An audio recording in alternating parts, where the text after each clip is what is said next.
India. Densely populated and colourful, poor and chaotic. Yet the gardens here bear witness to wealth and order. How was it possible in India to achieve a marriage between oriental magnificence and the rigour of Islamic garden culture? We set out on a voyage of discovery to the most spectacularly beautiful gardens blooming in the midst of hustle-bustle and hullabaloo of modern India.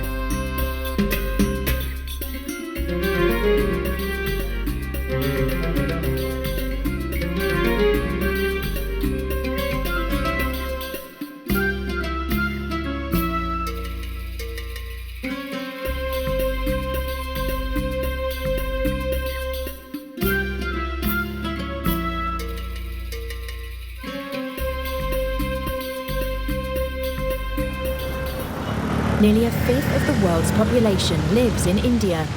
This has made the government district in New Delhi an important point on the political map of the world. The President of India lives and governs behind this gate, and does so in a garden.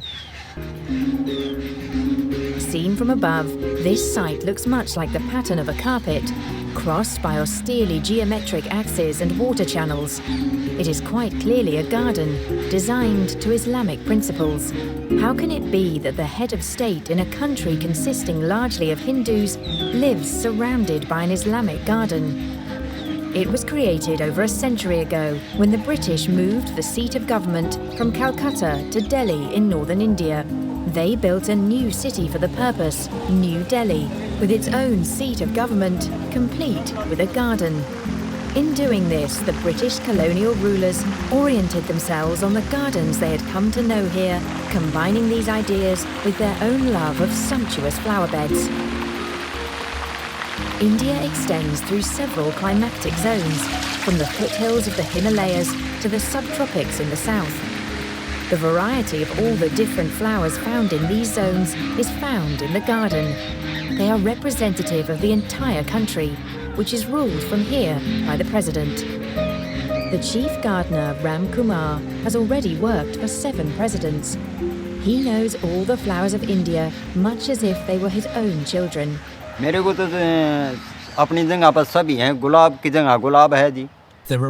in place of roses. There are lilies in place of lilies. It's like paternal love. Just as one cannot choose a favourite amongst their own children, whether they are good children or bad, I also like all these flowers, everything in this garden.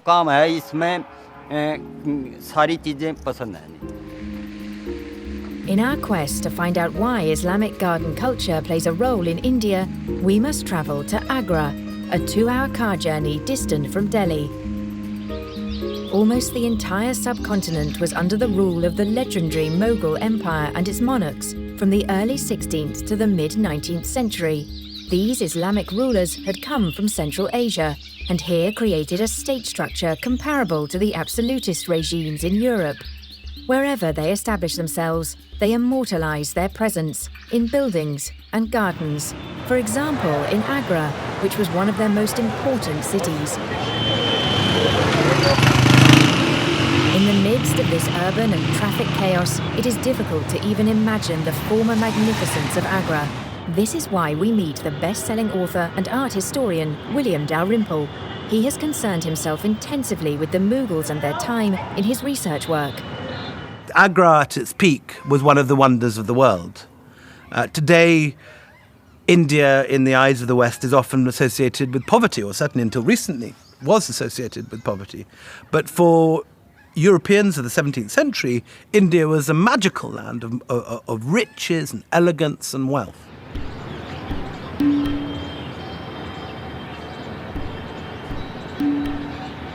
We set off for the river Yamuna, having learned from William Dalrymple that its banks were once covered with the finest of gardens. One of these has survived, the Ram Bagh. Situated on a raised terrace, it was built for the Mughal Empress Nur Jahan in the early 17th century. Built is the correct term here, since the garden consists of raised paths, pavilions and terraces. Gardens are intrinsically perishable entities. It is great good luck here that there is so much architecture to hold it all together.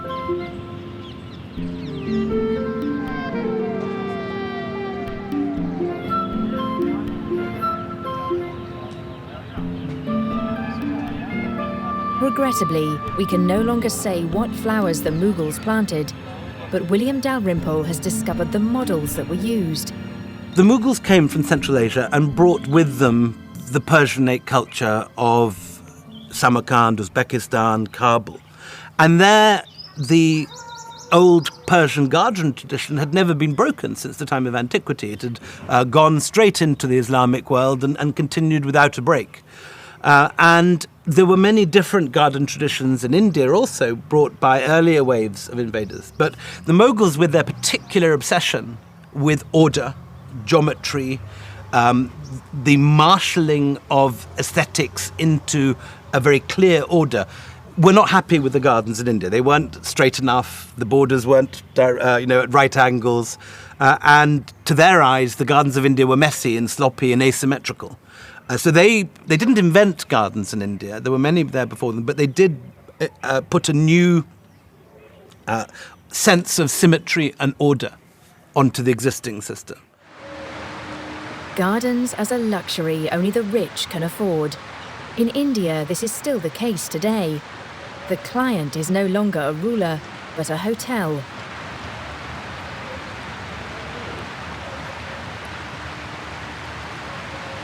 It is an old Mughal tradition that a garden must be a work of art for all the senses, including the ears. Deepan Singh is responsible for this garden. The basic idea came from the waterfalls. The natural waterfalls will give the sounds, and here we create these things with the fish scales things in the stone, where the water comes and stuck and then again go. Then it create a sound, and it also give the natural look like a waterfall.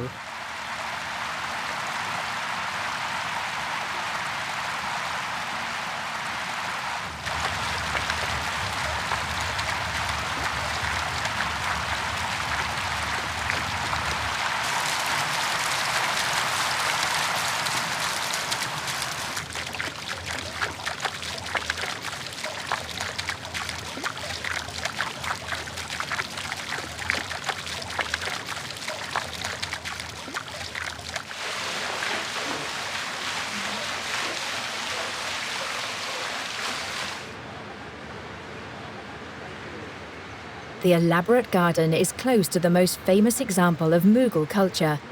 One can see the shimmering white dome of the Taj Mahal rising above the garden treetops. We avoid using the main entrance, however, and approach from the river by what is today the rear side. And not only because this will save us from joining the long queue of tourists.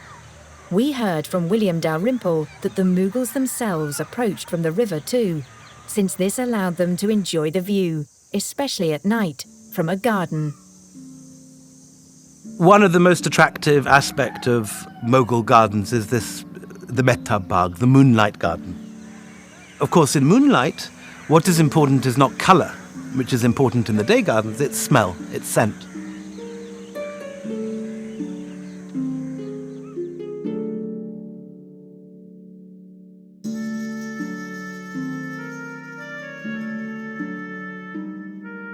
Who has not heard the story of the Taj Mahal, of the Mughal ruler who had this tomb erected for his wife as a symbol of his undying love?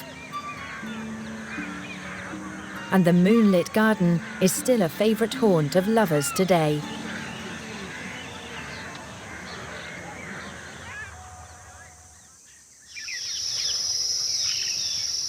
According to tradition, it was a Mughal empress who first commanded the perfume of roses captured. We want to find out whether the tradition still exists. We set out on our way to the rose fields of Thor in northern India by the first light of dawn. We arrive just in time to experience how the petals are harvested, since this must be done before the morning sun has dried the dew. Spread before us is a sea of Damascene roses, which are cultivated because of their intensive perfume. The entire village lives from the roses, and the period when the roses bloom in spring is a time of both work and festivity.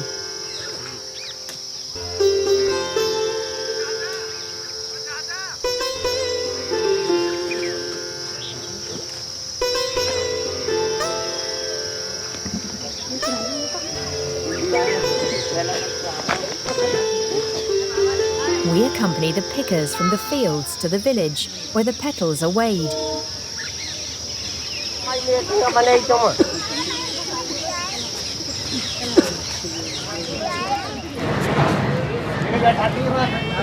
The news has spread around quickly that we are here, and everyone is out and about.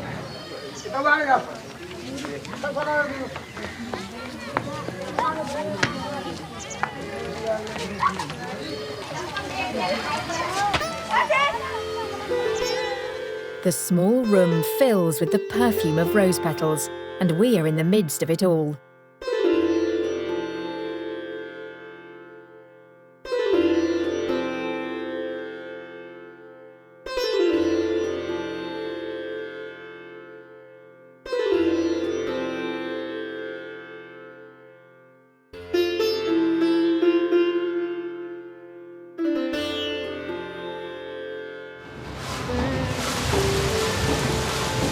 Rose water is made from the petals in the nearby village of Siktara.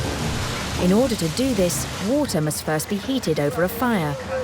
We saw earlier how cowpats were being collected everywhere and dried.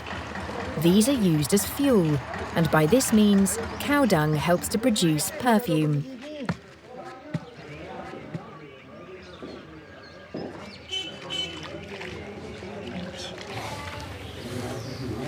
The more rose petals that are put in, the higher the concentration of rose water.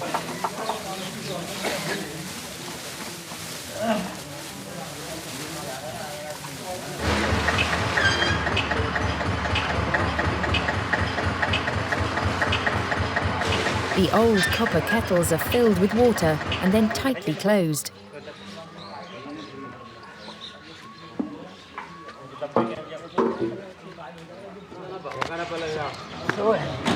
Strips of linen are dipped in a mixture of clay and water so that the kettles and their lids can be closed with an airtight seal.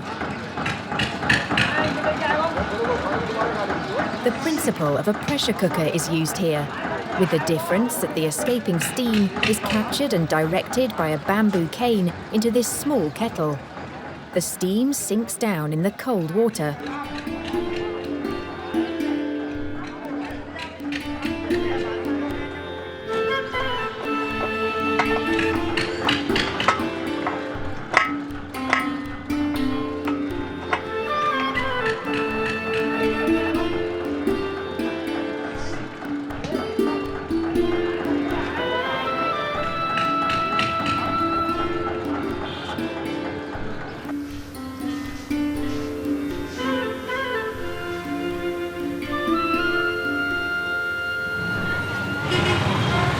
Roses continue to occupy our thoughts.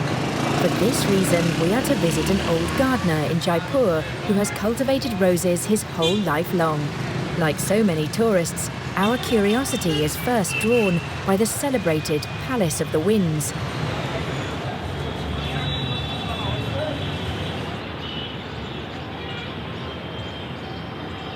We then visit the small house in the city park where Ghaffar Khan lives, and our wish is to talk with him about his life as a gardener.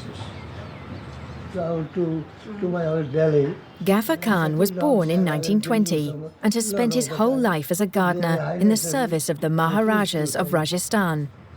He followed the footsteps of his ancestors in this profession. When I was finishing my education, I used to go with my father, Khan Sahib Munshi Ahmed Ali Khan. He was a wizard of gardening. He used to tell me, my great-great-great-great-father was in garden department. Gardening is in our blood. Ghaffar Khan was responsible for all the palace gardens in Rajasthan. The Maharaja Man Singh was his mentor. He took me to England for learning something about gardening. I stayed there 2 years. I learned very much. I got the prizes from there too. in the Chelsea show. When the Maharajas of India were deprived of their titles and privileges in 1970, Ghaffar Khan continued to care for and cultivate roses for the family. When you sit before a rose and you will concentrate over there, you will find different images in the same rose. And you can imagine how you have to produce some new roses. You take one rose, go on looking towards it, and imagine that I can convert this rose into different kinds of roses. By grafting, by budding, by cutting. Some of his roses still grace the Ram Bagh garden in Jaipur, for which Ghaffar Khan was responsible. It is still well cared for and beautiful, but many flowers have had to bow out for reasons of pragmatism. When I entered, I saw many Mughal types of gardens. My father taught me that you have to design these Mughal gardens like that. But after some time, their highnesses asked me to convert some, to modernize those gardens, and I converted them. Nowadays, those designs are no more. They have got the lawns and very few beards and very little flowers. Only they depend on the lawns and the palaces and no more such gardens. The luxuriant floral decoration in Mughal style has survived in the case of this garden, but only locked away in Ghaffar Khan's memory. Elsewhere, the gardener tells us, this blending of Islamic rigour with Indian magnificence still exists, and he directs us out into the country, in a small village near Jaipur. We find the garden belonging to the Samod family.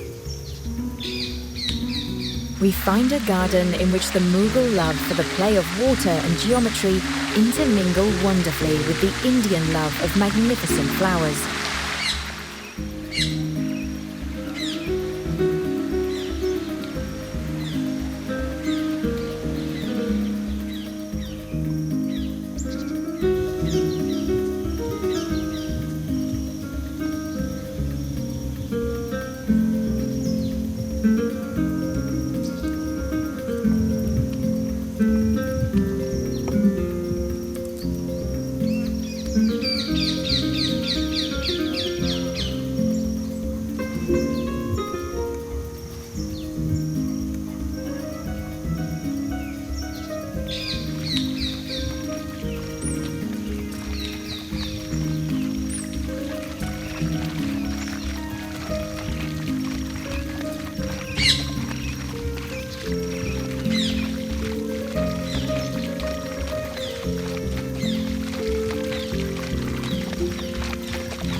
We become curious about the origins of this garden culture in India while gazing at the long water axes, the symmetry and the architecture here.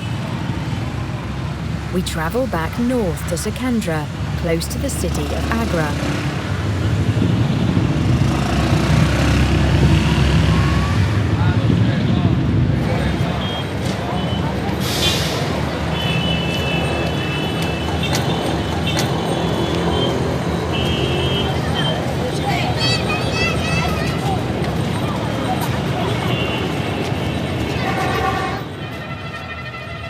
The tomb of the great Mughal Emperor Akbar is here, surrounded by a garden. Like all other rulers in this world, the Mughals were eager to present and project their magnificence beyond the realm of this life. This is why they chose to erect their opulent tombs surrounded by gardens.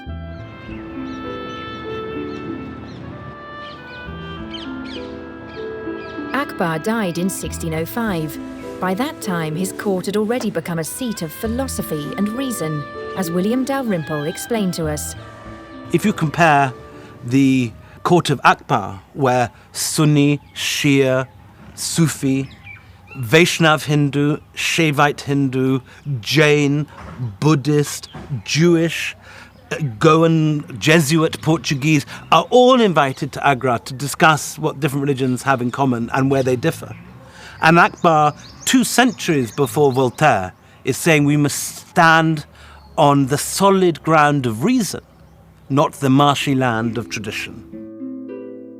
Some extraordinary information about an Islamic ruler of the 16th century. The Mughals came from Central Asia and brought with them the Persian influence to India.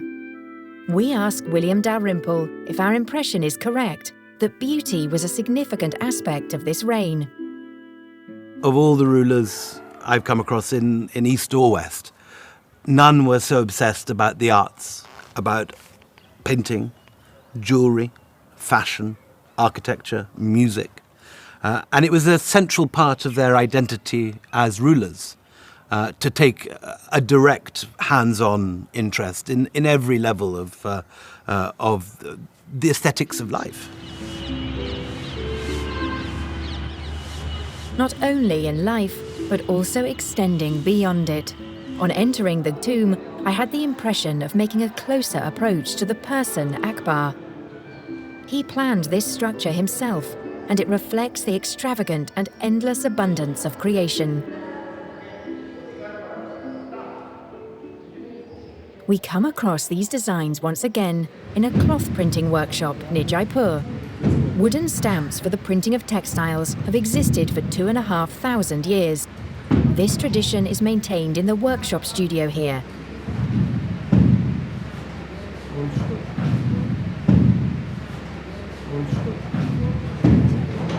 An extra printing process with each block, as the stamping tools are called in India, is required for every single colour.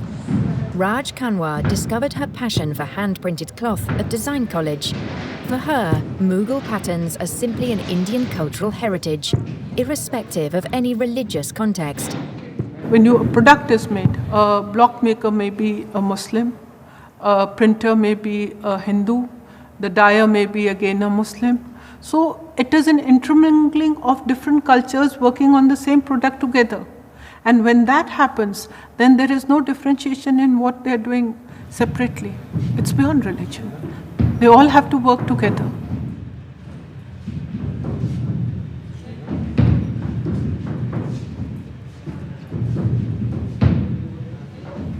Raj Kanwar's collection includes hundreds of blocks, with floral and geometric designs, including original items dating from the Mughal period. Even in those times, working with a division of labour was already established. A piece was not manufactured in one place. It often travelled. Somewhere it went for dyeing, somewhere it went for printing, somewhere it went for finishing. It went through various hands. So it is people's love in crafts that made some of the most beautiful pieces because there's so many human hands working behind it.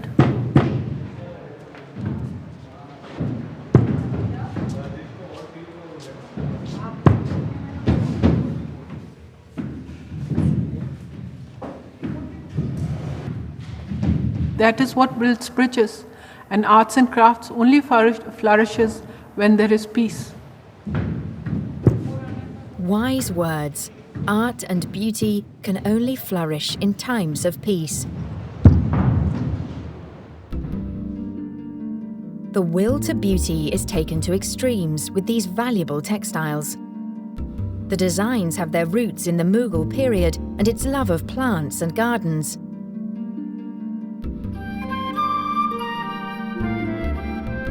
The fashion designer Rohit Bal is enthusiastically focused on this epoch. Everything about the Mughal dynasty has been very close to my heart and I'm very passionate about it. So that's why I did this collection which is based on the Mughal gardens, and it's called Gul Bagh, which is basically literally means a flower garden.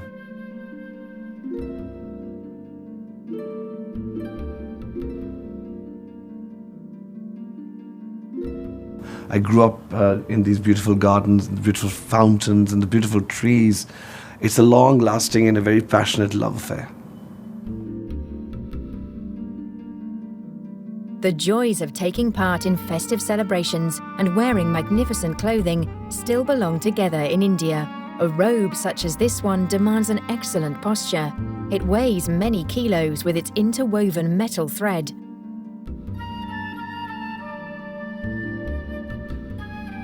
Rohit Bal presents his exotic creations to us in his atelier. It is not only fashion in his view, but a declaration of belief and an approach to life.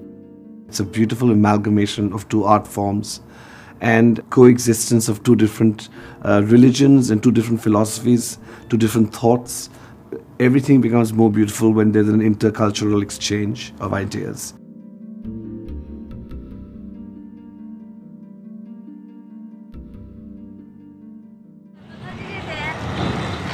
The journey takes us far south, to Hyderabad.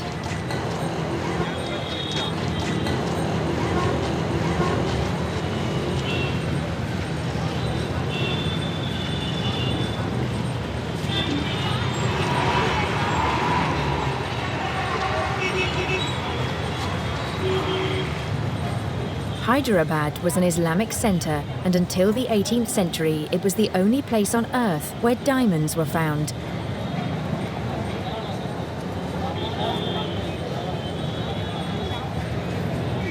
We think this wealth must surely have its opulent reflection in the gardens here. What we find is a gigantic garden construction site. The head of this, Ratish Nanda, has commissioned scientists to research this site, and this work has brought some astonishing results. For 169 years, between the 16th and the 17th century, the Qutub Shahi rulers built several tombs in this area. But in addition to tombs, there are mosques, there are step wells, major large step wells, which indicate a lot of irrigation was happening here, and a lot of garden structures. I don't know of any other complex of this nature that has survived anywhere else in the world. So over 108 acre space, there are 72 structures.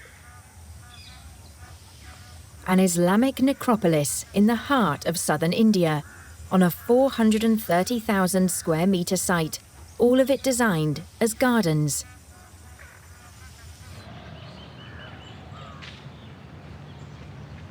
Do we know today what these gardens once looked like? We today know, for example, and for sure, that at least some of the major tombs were set within enclosure walls, quite like the Mughal gardens of Delhi. Remnants of these walls have been discovered. The structures have now been rebuilt, true to the originals from the scientific findings. Buildings have also been restored, in which many ancient techniques can be used once more.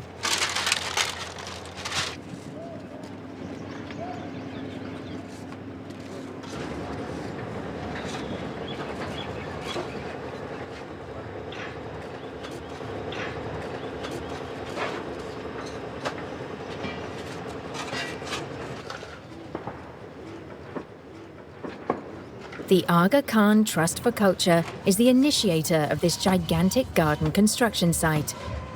It also provides the training needed by the specialist craftspeople. In total, 800 people are employed over a period of many years on the site. The extreme climatic conditions here will soon bring the patina to the materials, ensuring that the glaring white will disappear and bringing the domes once more into a harmonious union with the gardens.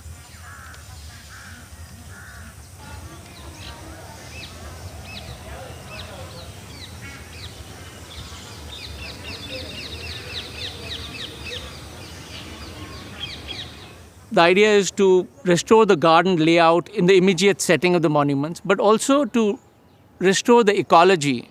And by that I mean the slopes, the water drainage, the runoff going into the Baolis, but also planting forests of native trees, both on the northern and southern buffer of the site.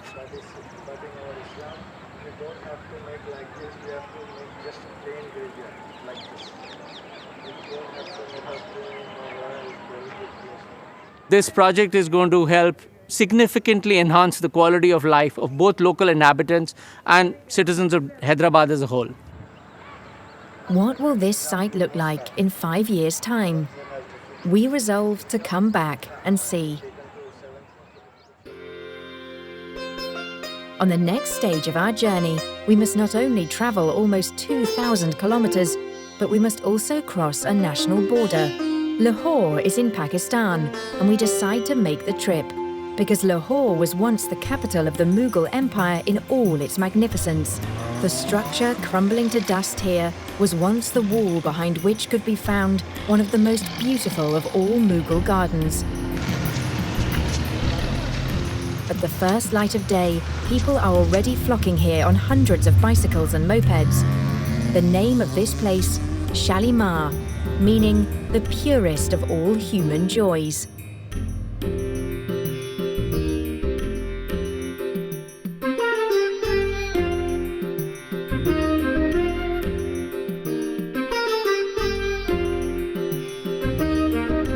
The magnificence of today is no longer of quite the same measure as the original glory, but for a great many people, this garden is a favourite location where they can at least enjoy the early hours of the day. Lahore is in one of the hottest regions of the world and regularly has temperatures of up to 45 degrees. From April to September, everyone tries whenever possible to avoid leaving the house.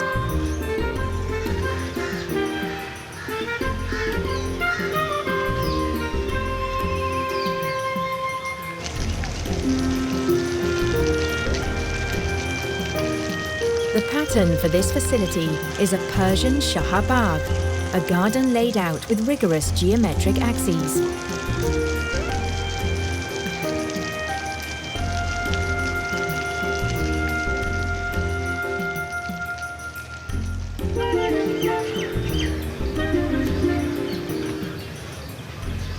Lovers should find happiness on extensive terraces of marble beside numerous pools with fountains, surrounded by the perfume of flowers and songbirds from every part of the world.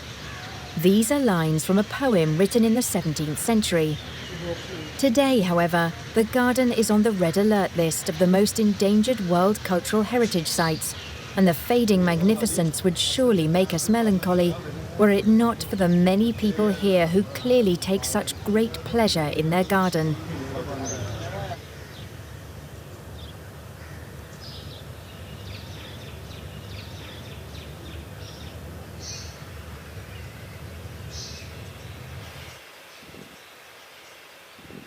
Water once gurgled over the ingeniously ornamented surfaces. The flow of water, once the great wealth of the gardens, has today all but run dry. A slumbering Mughal garden that is waiting to be awakened once more.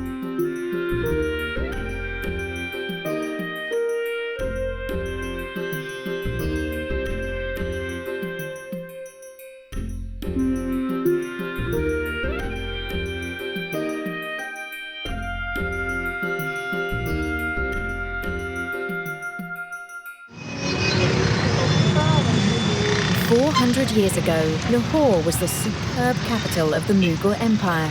In the Europe of those times, the city was a synonym for measureless wealth and unbounded power.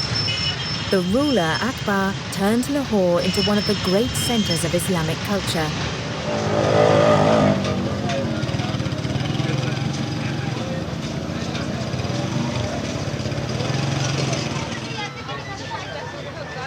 And today, for us in the West, Lahore has become a byword for political chaos and extremist activities. A search for art here would appear to be absurd.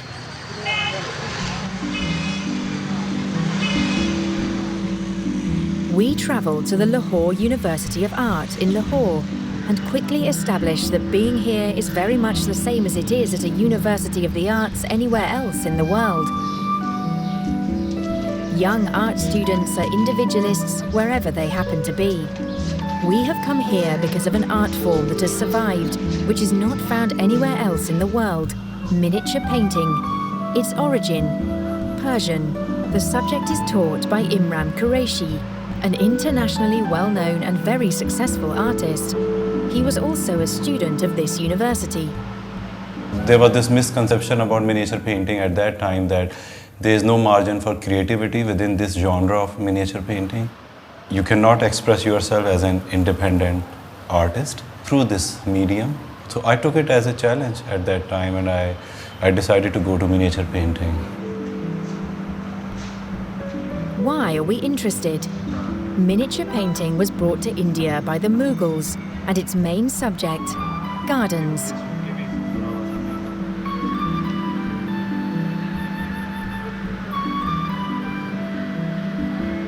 I want to make them master of the technique first, and then we develop their conceptual side as well. So these two things are going together, parallel to each other.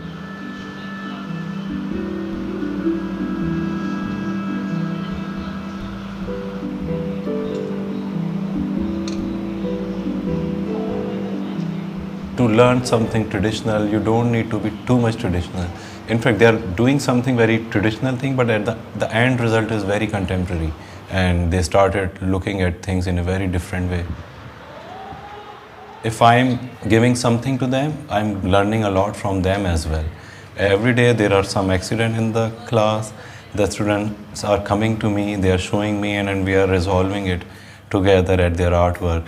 And I'm also learning during that process of resolving those issues.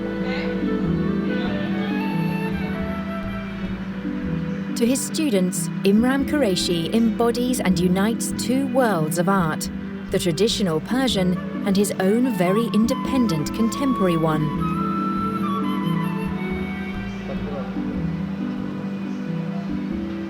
My work is always reflecting whatever is happening around me, whatever is happening in my surrounding. I cannot just ignore it and doing something which is about some Mughal court painting, Mughal court scene. I'm just painting it. I think, why should I do it?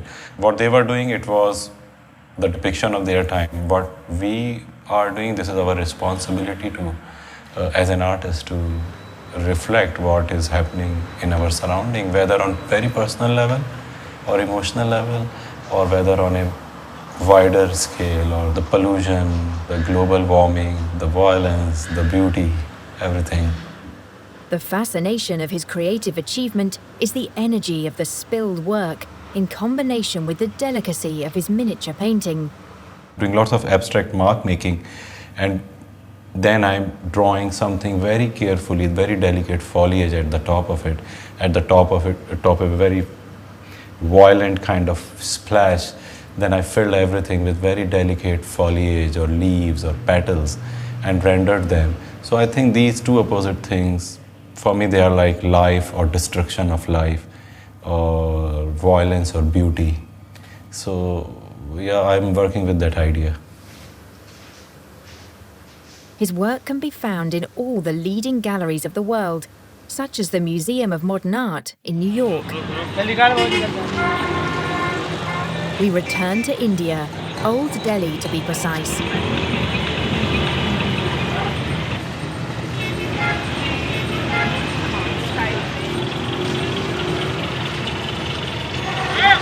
This is a place where things are stored and bought, delivered and sold. We are looking for the shop which sells the rosewater we saw being produced. The Gulab Singh perfume shop is an island of delightful fragrances.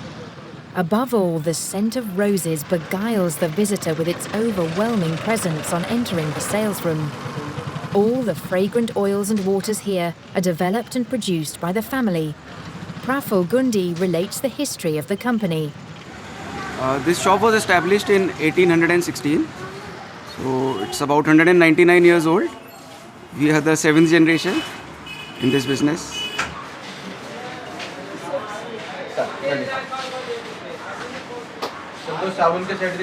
The rose flower, which is cultivated in Uttar Pradesh, was initially brought from Central Asia by the Mughals, and it is called Rosa Damascena. The family also produces essences, which are used by leading manufacturers as the basis for their perfumes. Experiments are also conducted. For example, what is the smell of the soil on the first day of the monsoon rains? To our nostrils, most stimulating. All perfumes are concentrated memories of natural experiences.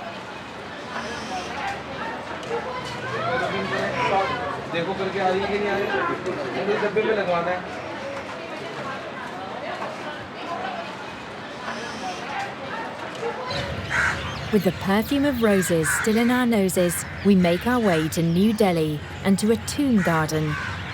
Humayun's tomb is the first garden the Mughals created in India. It is the predecessor of the so celebrated Taj Mahal, and the architect was from Persia.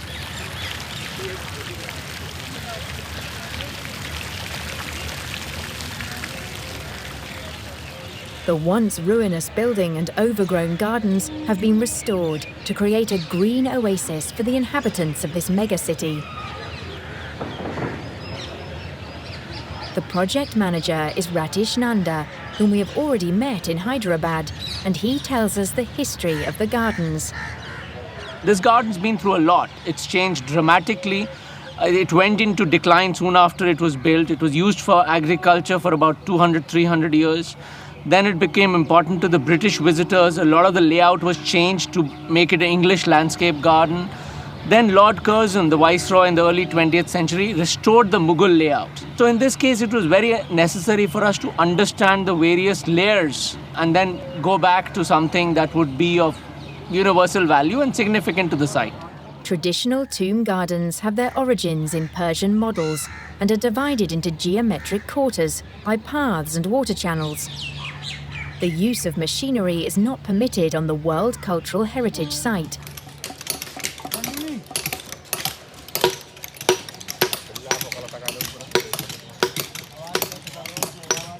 All the water channels here need to be rebuilt, and some building parts have also been completely renewed by stonemasons.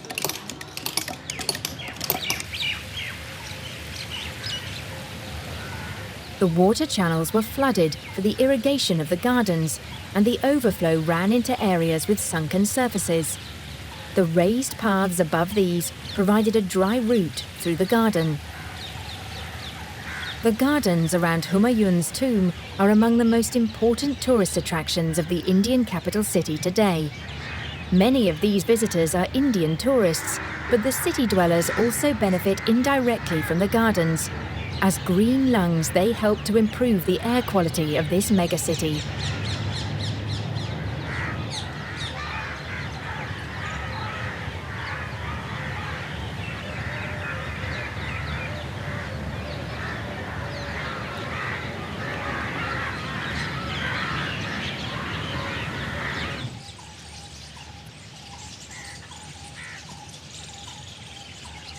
The Sundar nursery is directly adjacent to Humayun's tomb and its gardens. This is where the British maintained a kind of tree nursery for the replanting of New Delhi 100 years ago. A new city park is in the process of being established here at present, in the vicinity of other tomb structures. The landscape architect Mohammed Shahir created a garden reminding of the structures of traditional gardens.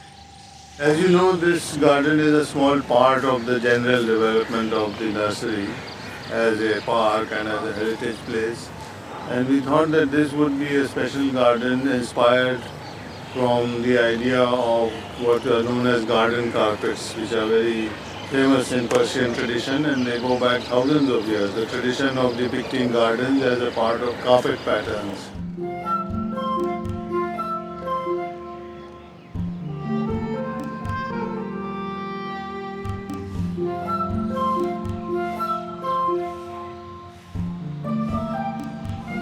We ask Mohammed Shahir for the different types of Mughal gardens.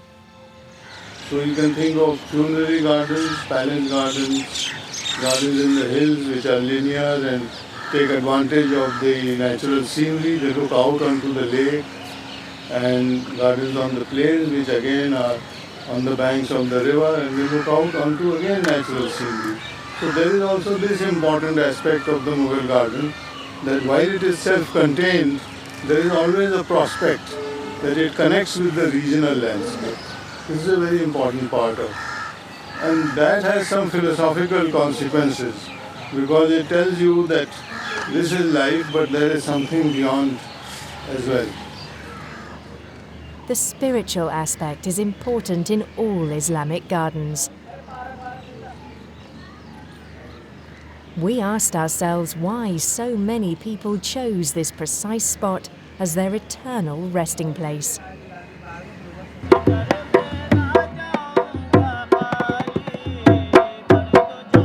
We are curious about this place when we hear the reason. Crowds of people are moving towards a single point, and we follow them. They are visiting the shrine of Hazrat Nizamuddin Auliya, who is revered as a Sufi saint. He preached love, pluralism and tolerance, doing so in the early 14th century. Most of the people who make the pilgrimage here are Muslims, but many followers of other religions come too.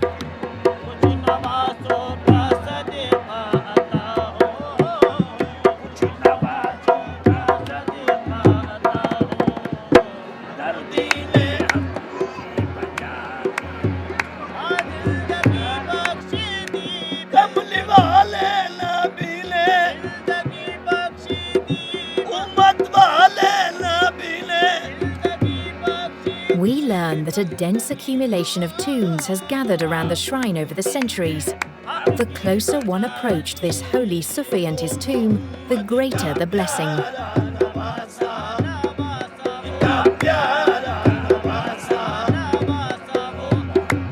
The Basti, the district in which the shrine lies, is the home of the Muslim minority in Delhi.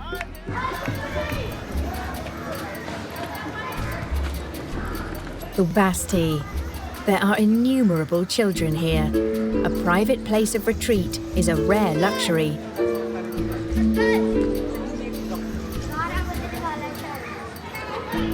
But it certainly exists.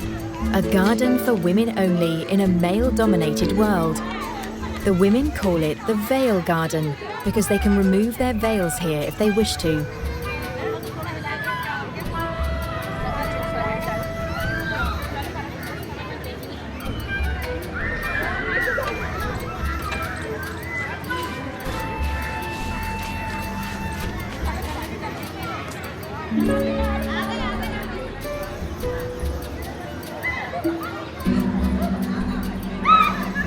Three by 3 meters is the average size of a room in which 6 people live, Jyotsna Lyle says.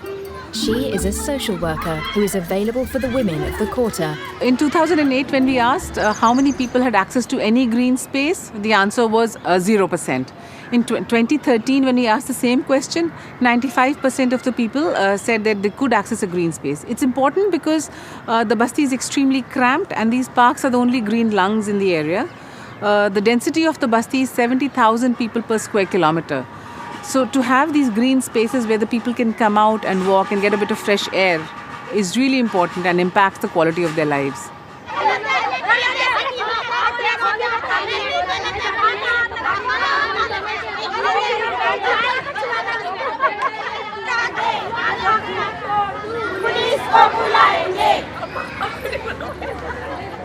Afroz Jamala confirms these figures.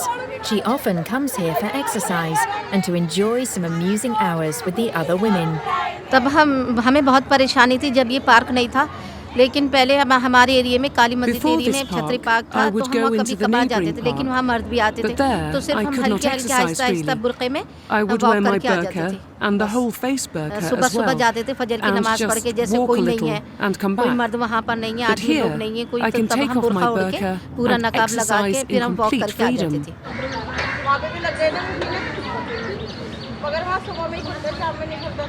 It's also a place where women, when they visit their mothers and they want to have a private conversation, they come with their friends or their sisters or their mothers. It's a space which is really their own, just to be what they want to be.